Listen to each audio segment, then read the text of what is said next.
Hello aspirant. तो आज हम बात करेंगे हमारे एलडीसी 2026 की, जो हमने आपसे वादा किया था कि हमारे ऑनलाइन प्लेटफॉर्म पर हम संपूर्ण सिलेबस लेकर आएंगे, जिसमें हम शुरू करने जा रहे हैं आज हमारी साइंस की क्लास। तो साइंस में हमारे पास बहुत सारे 9-10 के टॉपिक जोड़े गए हैं एलडीसी 2026 में। तो हमको अब का जो एग्जाम का ट्रेंड है उस अकॉर्डिंग हमको एनसीईआरटी के साथ साथ क्वेश्चंसों को लेवल के स्तर के ऊपर से भी सॉल्व करना पड़ेगा। तो पहले हम पढ़ेंगे एनसीईआरटी के कॉन्सेप्ट को, फिर इसके बाद हम शुरू करेंगे क्वेश्चन का टाइप ऑफ कैसा हो सकता है, तो हम उसके रिगार्डिंग क्वेश्चंस को सॉल्व करने की कोशिश करेंगे। तो आइए बच्चों, हम शुरू करते हैं आज की हमारी क्लास में साइंस का जो सिलेबस है उसके बारे में, जिसमें मैं आपको पढ़ाऊंगा फिजिक्स और केमिस्ट्री के बारे में, और जो बायो और जो पर्यावरण जो है वो आपको पढ़ाएंगे हमारे मनीष जी सर। क्लियर? तो फिजिक्स की क्लास हम आज से शुरू करते हैं, क्योंकि अक्सर देखा जाता है कि बच्चों को फिजिक्स में सवाल आते हैं तो थोड़ा बच्चों को डिफिकल्ट लगता है इसको पढ़ने में। तो हम आज बहुत आसान तरीके से आपके सामने फिजिक्स को पेश करेंगे, और आप को आराम से धैर्य बनाकर इस चीज़ों को समझे, कॉपी पेन लेकर बैठे और इस चीज़ों को नोट करें। हो सकता है हम पूरी थ्योरी यहाँ पर नहीं बताएंगे, पर कुछ खास खास कॉन्सेप्ट हम ऑनलाइन बताएंगे।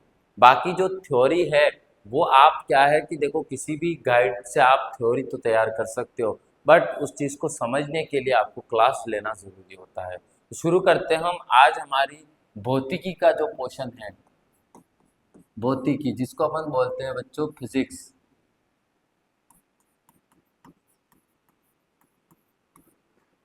और इस फिजिक्स के अंदर हमारा जो आज का टॉपिक रहेगा वो रहेगा बच्चों विद्युत।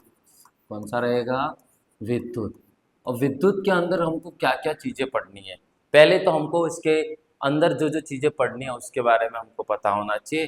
तो सबसे पहले हम बात करेंगे विद्युत के अंदर, हम बात करेंगे बच्चों आवेश के बारे में। इसके बाद हम इसकी किसकी बात करेंगे? परिभाषा। किसकी? विद्युत की परिभाषा। जैसे ही विद्युत की परिभाषा पूरी होती है बच्चों, इसके बाद आपको एक और इसमें चीज निकलती है, विभव। विभव और विभवांतर। ये पढ़ने के बाद आपके पास आएगी विद्युत की परिभाषा। मतलब यहाँ पर हमने बात कर दी, हम किसकी परिभाषा की बात करेंगे? विद्युत की परिभाषा। अब सुनना, जब विद्युत और विभवांतर दोनों के बीच हमने किसकी बात करेंगे? संबंध के बारे में। विद्युत व विभवांतर के बीच संबंध की बात करेंगे,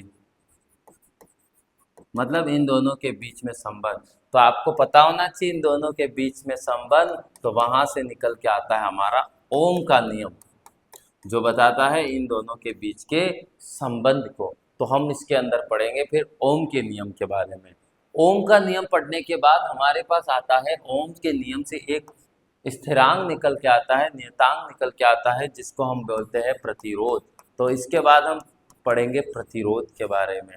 जैसे ही प्रतिरोध का टॉपिक हमारा पूर्ण होता है, तो प्रतिरोध के अंदर हमारी एक बात आती है इनके संयोजन के बारे में। इनके संयोजन दो प्रकार से हो सकते हैं, दोनों टाइप हमको आने चाहिए प्रॉपर, बकायदा। हमको कॉम्पिटिटिव की तैयारी कर रहे हैं तो कैसे निकलता है वो नहीं याद होना चाहिए, इधर सीधे फार्मूले याद होने चाहिए बच्चों। ठीक है? तो ये डेफिनेशन कभी कभी क्वेश्चन में पूछ भी ले, पर सबसे ज़्यादा ज़रूरी है डेफिनेशन। तो आप खुद भी घर पे किसी भी गाइड से पढ़ सकते हैं, पर सवाल को मैं यहाँ सोल्व करवाने की पूरी कोशिश करूँगा। क्लियर? इसके बाद संयोजन के बाद हमारे पास यहाँ आता है इनका संयोजन। जैसे ही कंप्लीट कर लेते हैं तो एक टॉपिक आता है विद्युत के बाद इसमें, और विभवांतर हो जाता है। इसके बाद होता है संयोजन के बाद आती है प्रतिरोधकता, और ऐसे करते करते हम चले जाते हैं विद्युत के पूरे टॉपिक के अंदर। फिर हमारे पास एक विद्युत धारा का चुंबकीय प्रभाव का टॉपिक है, जिसको अपन पढ़ेंगे, जिसमें हम मैग्नेटिक चुंबकीय क्षेत्र के बारे में पढ़ेंगे। तो वह हमारी बात की बात है। तो हम हमारी आज की क्लास में शुरू करेंगे आवेश के बारे में। तो आपको बच्चों में बता देना चाहूँगा कि आवेश एक्चुअली होता क्या है, क्या होती है इसकी परिभाषा, किसको कहते हैं आवेश। अभी तक हमने पढ़ लिया कि आवेश दो होते हैं, धनात्मक आवेश, ऋणात्मक आवेश। ये ज्ञान काफी नहीं है आवेश को धनायन ऋणायन के रूप में बोल देना। हमको वास्तविक आयन की परिभाषा पता होनी चाहिए। तो याद रखना बच्चों, हम वास्तविक अगर आयन,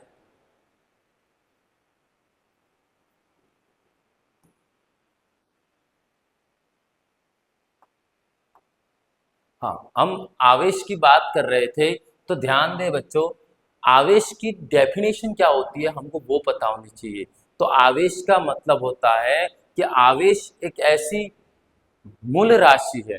तो हमको आवेश की डेफिनेशन पता होनी चाहिए। तो आवेश एक ऐसा कारक है जो वस्तुओं को एक दूसरे के संपर्क में लाने पर, आवेश एक ऐसा कारक है जो वस्तुओं को एक दूसरे के संपर्क में लाकर रगड़ने पर, वहां पर क्या होता है, आकर्षण या प्रतिकर्षण उत्पन्न होता है, उसी को कहते हैं हम आवेश कहते हैं बच्चों। तो डेफिनेशन क्या होगी कि इसमें आवेश की हम परिभाषा लिखना चाहे तो हमारे आवेश की परिभाषा होगी कि यह एक ऐसा कारक है,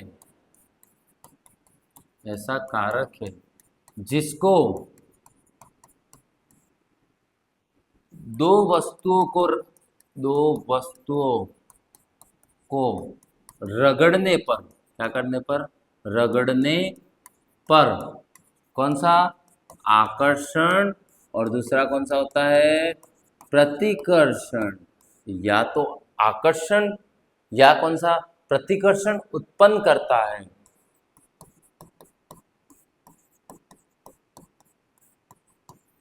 उसे ही हम क्या कहते हैं, आवेश कहते हैं बच्चों। आवेश एक मौलिक राशि होती है। क्लियर। तो यहाँ पर हमने आवेश की डेफिनेशन पढ़ी कि जो इसके आकर्षण और प्रतिकर्षण का गुण होता है उसी को हम कहते हैं बच्चों आवेश कहते हैं।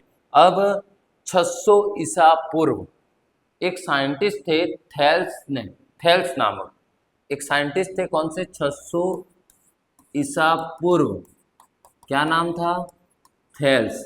इन्होंने क्या किया था, सबसे पहले एम्बर नाम का एक पदार्थ लिया। कौन सा पदार्थ लिया, एम्बर नाम के पदार्थ को।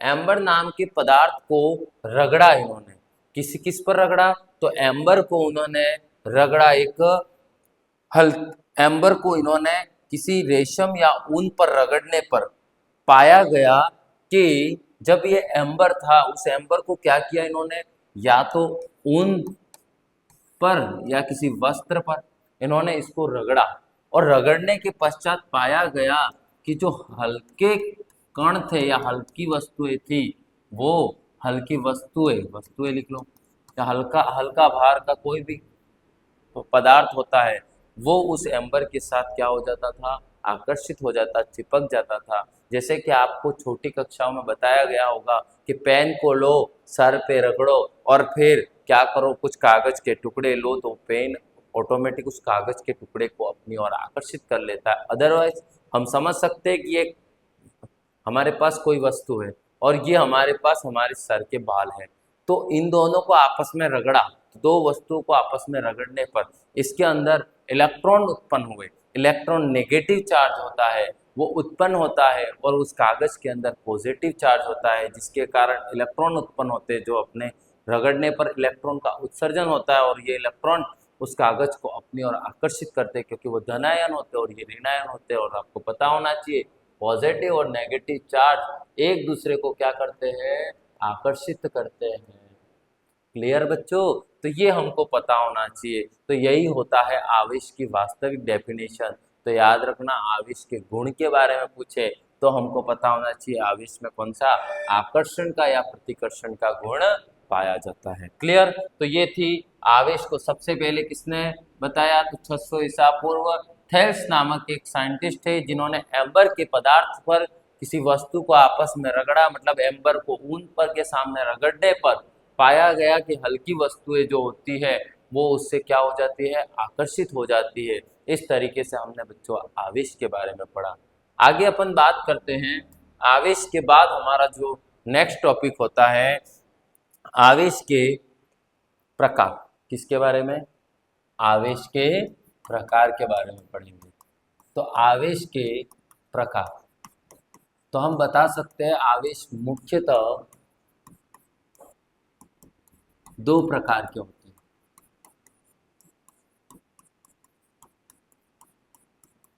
छोटी बड़ी कक्षाओं में हम पढ़ के आए हैं। एक होता है बच्चों धनावेश, जिसको अपन पॉजिटिव चार्ज बोलते हैं। इंग्लिश में आवेश को हम चार्ज के से डिनोट करते हैं, किससे? चार्ज से। और एक होता है हमारा ऋणावेश, जिसको हम कहते हैं नेगेटिव चार्ज। इन दोनों के बीच का गुण पढ़ते हैं अपन। देखो, तो इन दोनों के बीच का गुण हमको पता होना चाहिए कि जब दो धनावेश, दो पॉजिटिव चार्ज को आपस में लाने पर ये क्या होते हैं? प्रतिकर्षित होते हैं। तो दो धनावेश को आपस में लाने पर क्या होंगे? प्रतिकर्षण करेंगे। जबकि एक धनायन, एक पॉजिटिव चार्ज और एक नेगेटिव चार्ज को जब आपस में पास में लाया जाता है तो ये कौन सा गुण प्रदर्शित करते हैं?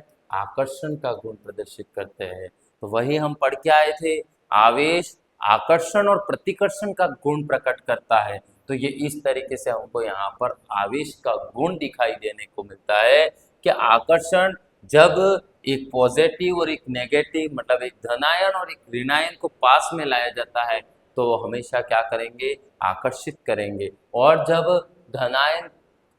धनायन पास में लाया जाता है तो हमेशा क्या करेंगे? प्रतिकर्षण करेंगे। हम इसको दूसरे शब्दों में देखो, समान है तो सजातीय ध्रुव बोलते हैं। क्या बोलते हैं? सजातीय ध्रुव या सजातीय आवेश। ये कैसे हैं? ये होते हैं विजातीय आवेश। विजातीय मतलब दोनों की कैटेगरी अलग अलग है, एक पॉजिटिव है और एक नेगेटिव है। इधर एक पॉजिटिव है और दूसरा भी पॉजिटिव है। तो इस तरीके से हम पढ़ेंगे कि धनावेश क्या होता है, ऋणावेश क्या होता है।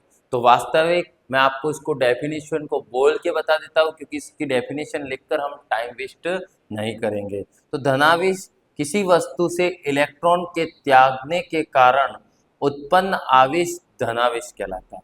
अर्थात अगर कोई वस्तु है वो अगर इलेक्ट्रॉन को त्यागती है, किसको? इलेक्ट्रॉन को त्यागना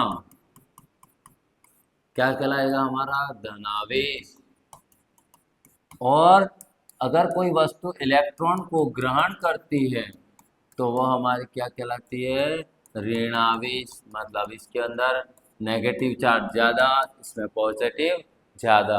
अगर इलेक्ट्रॉन ग्रहण करेगी तो ऋणावेशित, इलेक्ट्रॉन को त्याग देगी तो वो क्या बन जाएगी? धनावेश। क्लियर?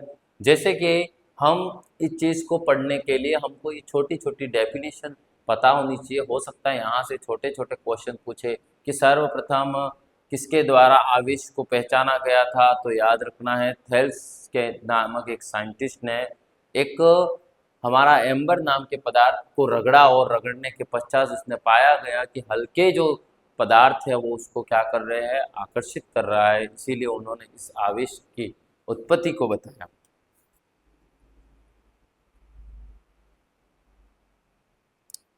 अब हम पढ़ेंगे आवेश के गुणों के बारे में। आवेश के गुण और प्रकृति टॉपिक हमारा रहेगा आवेश के गुण, या दूसरे शब्दों में इसकी प्रकृति के बारे में। तो अभी हम बता के चले हैं, पर एक बार हम इसको थोड़ा बहुत और वापस पढ़ लेंगे कि आवेश के गुण या प्रकृति क्या होते हैं। तो पहला, आवेश का पहला गुण होता है आकर्षण व प्रतिकर्षण का गुण होता है। बता दिया था मैंने क्या होता है आकर्षण और प्रतिकर्षण का गुण, तो ये हमको पता होना चाहिए। दूसरा, आवेश का सेकंड जो गुण होता है वो होता है बच्चों, आवेश एक कैसी राशि है? अदिश राशि। अदिश राशि। इसके बाद आवेश कैसा होता है? क्वांटीकृत। कैसा होता है आवेश? आवेश हमारा होता है क्वांटीकरण या क्वांटीकृत। आवेश क्वांटीकरण की प्रकृति को दर्शाता है।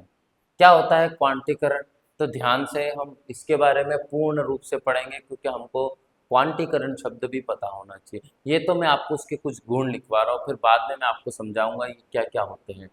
चौथा पॉइंट, चौथा हमको इसकी प्रकृति और गुण के बारे में पता होना चाहिए, जो है हमारे पास पृष्ठीय प्रकृति। पृष्ठीय प्रकृति। इसके बाद हम इसके गुण की बात करेंगे, आवेश की गणना, आवेश की गणना के बारे में। इसके बाद हम बात करेंगे बच्चों, तो आवेश की गणना के बाद पढ़ेंगे विद्युत प्रभाव। वहां पे भी आवेश अपनी प्रकृति बताता है, तो विद्युत प्रभाव। तो ये कुछ इसके गुण हैं, ये यहाँ पर अपने गुणों को बताता है, यहाँ पर अपने नेचर को बताता है। कौन? आवेश।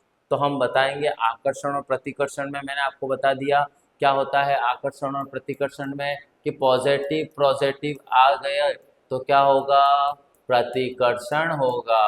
तो ये इसका गुण दर्शाने लग गया कि यहाँ जब दो चार्ज धनात्मक आ जाते हैं तो वह क्या करता है? प्रतिकर्षण। तो बता रहा है प्रतिकर्षण की गुण की प्रकृति। ऐसे जैसे अपन बात करते हैं, एक पॉजिटिव है और एक नेगेटिव है, ये दोनों जब आपस में मिलते हैं तो ये क्या करते हैं? आकर्षण करते हैं। तो इस तरीके से हमने पढ़ा आकर्षण और प्रतिकर्षण का गुण किस तरीके से आवेश में दर्शाया जाता है। अब आवेश एक अदिश राशि है, तो आवेश के लिए याद रखना, आवेश का एक परिणाम हो सकता है। आवेश एक चार्ज जो है फिक्स उसकी वैल्यू हो सकती है, तो आवेश में परिणाम होता है, परिमाण। आवेश में क्या होता है? परिमाण होता है।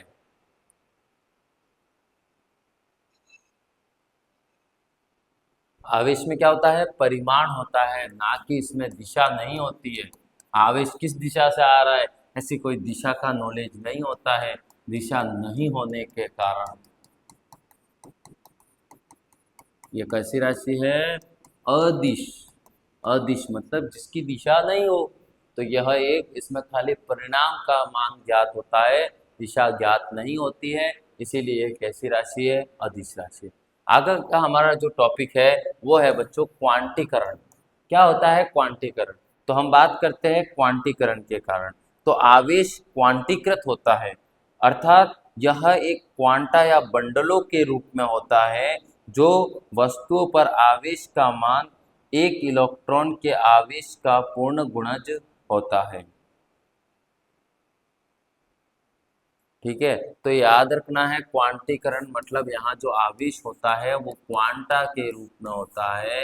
एक इलेक्ट्रॉन के अंदर जो आवेश होते हैं वो पूर्ण गुणज के रूप में होते हैं। तो ये हमको पता होना चाहिए कि क्वांटीकरण क्या है। तो आवेश एक क्वांटीकृत राशि है, जिसमें आवेश एक क्वांटा या बंडलों के रूप में होता है, और यही हमको यहाँ पर क्वांटीकरण के अंदर पढ़ना है। इसको डिटेल से हम पढ़ेंगे क्वांटीकरण क्या होता है, अभी हमको थोड़ा इतना ही नॉलेज रखना है। पृष्ठीय प्रकृति।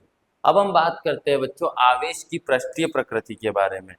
तो आवेश की प्रकृति पृष्ठीय होती है, अर्थात किसी चालक पदार्थ को दिए गए आवेश उसके बाहरी पृष्ठ पर समान रूप से वितरित होता है।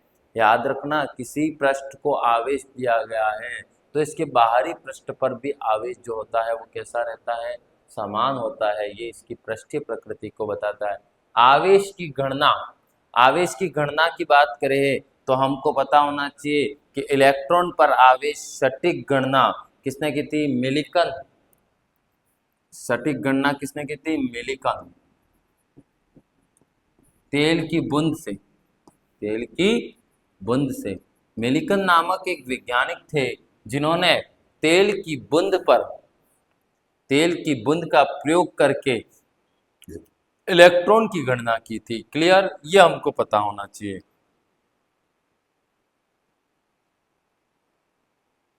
विद्युत प्रभाव, तो यहां पर हमको नॉर्मली पता होना चाहिए कि आवेश द्वारा वस्तुओं को आकर्षित करने का गुण, वस्तुओं को आकर्षित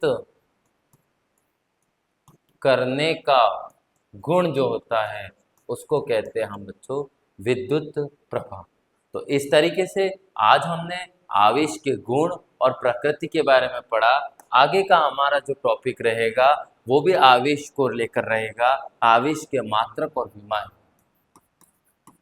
आवेश का मात्रक और दूसरा हम पढ़ेंगे इसकी विमा के बारे में। क्लियर? तो क्या होता है इसका मात्रक? तो आवेश का नॉर्मली मात्रक एसआई मात्रक होता है कूलाम। तो आवेश का एसआई मात्रक क्या होगा?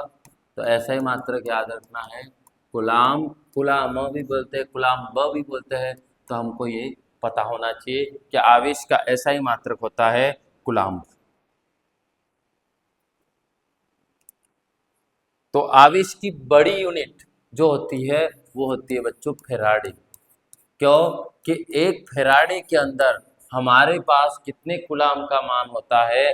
तो 96,500 कूलाम होते। ठीक है, तो याद रखना कि एक फेराडे के अंदर आवेश का मान कितना होता है? तो 96,500 कूलाम होता है। तो ये कूलाम की बड़ी यूनिट है, ये फेराडे कूलाम की, सॉरी, ऐसा यूनिट है कूलाम आवेश की, और फेराडे है वो आवेश की जो बड़ी यूनिट है, कूलाम की बड़ी यूनिट के रूप में मानी जाती है, वो होती है फेराडे। क्लियर? तो ये थी हमारे आवेश की यूनिट। अब इसको अपन और आगे अध्ययन करें तो हमको ये पता होना चाहिए कुल आवेश की गणना। आवेश की गणना कैसे करें? कुल आवेश की गणना। तो आवेश की गणना करने के लिए हमारे पास एक सूत्र होता है बच्चों। सूत्र ही हम सीधा याद रखेंगे, Q is equal to n e. Q is equal to n e, जो हमने 10वीं की क्लास में पढ़ा था। यहाँ Q क्या है, N क्या है और E क्या है? आवेशों की संख्या निकालनी हो तो Q यहाँ पर क्या है? आवेश है। N क्या है हमारे पास? संख्या। और E क्या है? इलेक्ट्रॉन। क्या है? इलेक्ट्रॉन। अब हमको क्या देगा? तो हमको संख्या ज्ञात करनी है, तो Q हमारे पास आवेश होता है। और कैसा आवेश होता है बच्चों? कुल आवेश होता है। कैसा होता है? कुल आवेश। इसके बाद N यहाँ पर क्या हो जाएगा? नंबर ऑफ इलेक्ट्रॉन, इलेक्ट्रॉन की संख्या। ठीक है, और E यहाँ पर एक इलेक्ट्रॉन के अंदर हमारा कितना क्या होता है? आवेश। इस तरीके से हम क्या कर सकते हैं बच्चों? इसकी गणना कर सकते हैं। तो जब हमको आवेश की गणना पूछे, तो आवेश की गणना पूछे तो एक ही सूत्र याद रखना है, Q बराबर एन ई। Q यहाँ पर कुल आवेश, N यहाँ पर इलेक्ट्रॉन की संख्या, और E यहाँ पर एक इलेक्ट्रॉन पर आवेश का मान होता है। तो इस तरीके से हम आवेश की गणना कर सकते हैं। क्लियर? अब हम बात करेंगे आवेश संरक्षण का नियम। आवेश संरक्षण का नियम आप सभी पढ़े होंगे।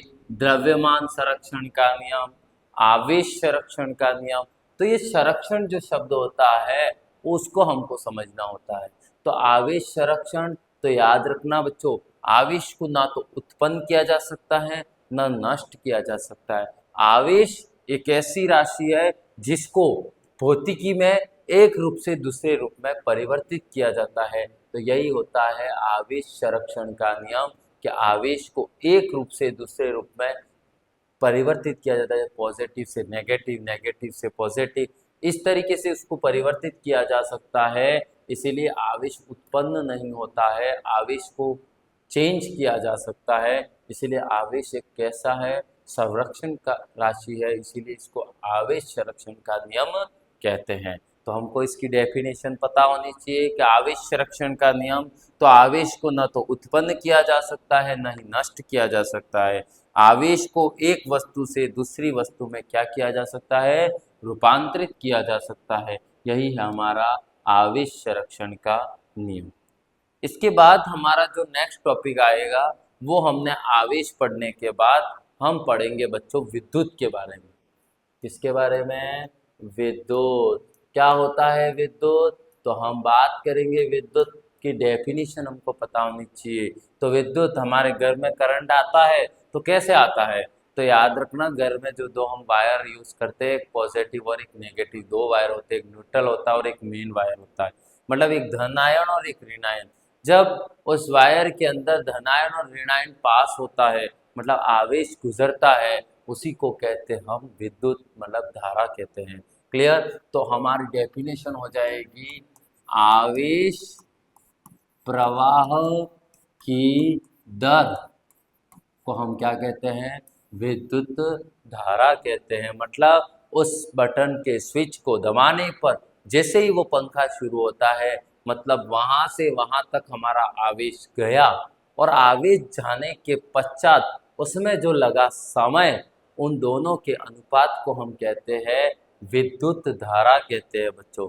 तो हमारे पास विद्युत धारा का फार्मूला क्या निकल के आ गया? तो हमारा विद्युत धारा का डेफिनेशन के साथ इसका जो सूत्र होता है वो निकल के आएगा, विद्युत धारा बराबर आवेश बटे समय। आवेश को ले जाने में जो समय लगता है उसको विद्युत धारा कहते हैं। अब विद्युत धारा को अंग्रेजी अल्फाबेट्स किससे दर्शाते हैं? आई से। आवेश को किससे दर्शाते हैं? क्यू से। और समय को किससे दर्शाते हैं? टी से। तो ये होता है हमारा सूत्र आई बराबर क्यू अपन टी। अब हमको धारा का मात्रक निकालना होता है, तो मात्रक निकालने का तरीका बताता हूँ। अगर आप 11वीं 12वीं साइंस से बिलोंग करते हो तो आपको मात्रक भी पता होने चाहिए। तो आई का हमको मात्रक निकालते हैं, तो पहले हमको क्यू का मात्रक पता होना चाहिए। तो क्यू का मात्रक हम पढ़ के आए हैं, आवेश का मात्रक क्या होता है? कूलाम। क्या होता है? कूलाम। और समय का मात्रक क्या होता है? तो टी, समय जो है उसका मात्रक होता है सेकंड होता है। तो हम इसको लिख सकते हैं कूलाम बटे सेकंड, जिसको हम लिखेंगे एम्पियर। तो याद रखना कूलाम प्रति सेकंड भी होता है और एम्पियर भी इसका मात्रक होता है। तो धारा का ऐसा ही मात्रक पूछे तो ऐसा ही मात्रक याद रखना एम्पियर होता है, और जिसको हम किससे डिनोट करते हैं? ए से डिनोट करते हैं। हमको यहाँ पर 3 मात्रक याद हुए बच्चों। पहला हमारे पास आवेश का मात्रक क्या होता है? कूलाम। कूलाम लिख सकते हो आप। टी, समय का मात्रक क्या होता है? सेकंड होता है। आई, धारा का मात्रक क्या होता है? एम्पियर होता है। इस तरीके से हमने विद्युत धारा का डेफिनेशन और इसके बाद इसकी मात्रक के बारे में बात की। इसके बाद हम बात करेंगे विभवांतर। क्या होता है विभवांतर? तो विभवांतर की हमको नॉर्मल डेफिनेशन पता होनी चाहिए कि विभवांतर किसको कहते हैं। तो विभवांतर की डेफिनेशन के बाद बात करेंगे। तो हमारे पास दो सिरे हैं, दो सिरों पर उत्पन्न विभवांतर, किसी विभव को ले जाने के लिए उनके दो सिरों पर जो विभवांतर उत्पन्न होता है, उन दोनों के अंतर को ही हम क्या कहते हैं? विभवांतर कहते हैं। जैसे कि हमारे पास एक सिरा है VA और दूसरा सिरा है हमारे पास VB। तो इन दोनों सिरों पर विभव को ले जाने के लिए, विभव को ले जाने के लिए जो कार्य किया जाता है, इन दोनों सिरों पर विभव को ले जाने के लिए या आवेश को ले जाने में जो कार्य किया जाता है उसी को कहते हैं अपन विभवांतर। क्या कहते हैं? विभवांतर। और विभवांतर का सूत्र क्या होता है? VA माइनस VB बराबर कार्य बटे समय, कार्य बटे आवेश, W/Q। ये होता है हमारा विभवांतर का सूत्र। और इसको VA माइनस VB की जगह अगर दो बीच में विभवांतर सीधा दे रखा है तो V बराबर होता है W/Q। आवेश को ले जाने में जो कार्य किया जाता है उसी को कहते हैं अपन विभवांतर। क्या कहते हैं? विभवांतर। क्लियर? तो ये चीज हमको पता होनी चाहिए कि इकाई धनावेश के चार्ज को अनंत तक किसी विद्युत क्षेत्र या बिंदु तक ले जाने में किया गया कार्य क्या कहलाता है? विद्युत विभव या विद्युत विभवांतर कहलाता है।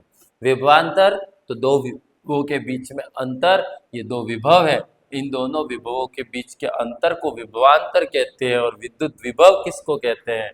तो विद्युत विभव हम कहते हैं बच्चों कि किसी एकांक धनावेश को ले जाने में, यानी कि Q क्या है, आवेश, इस आवेश को ले जाने में जो कार्य किया जाता है उसी को कहते हैं अपन विभव कहते हैं। तो याद रखना, विद्युत धारा का सूत्र होता है I बराबर Q अपन T, जबकि विद्युत विभव का सूत्र होता है V बराबर W अपन Q। हमको तो डायरेक्ट फार्मूले भी लिखवा देता, पर मैं आपको पहले बेसिक कॉन्सेप्ट बता रहा हूँ, फिर मैं सवाल करूँगा।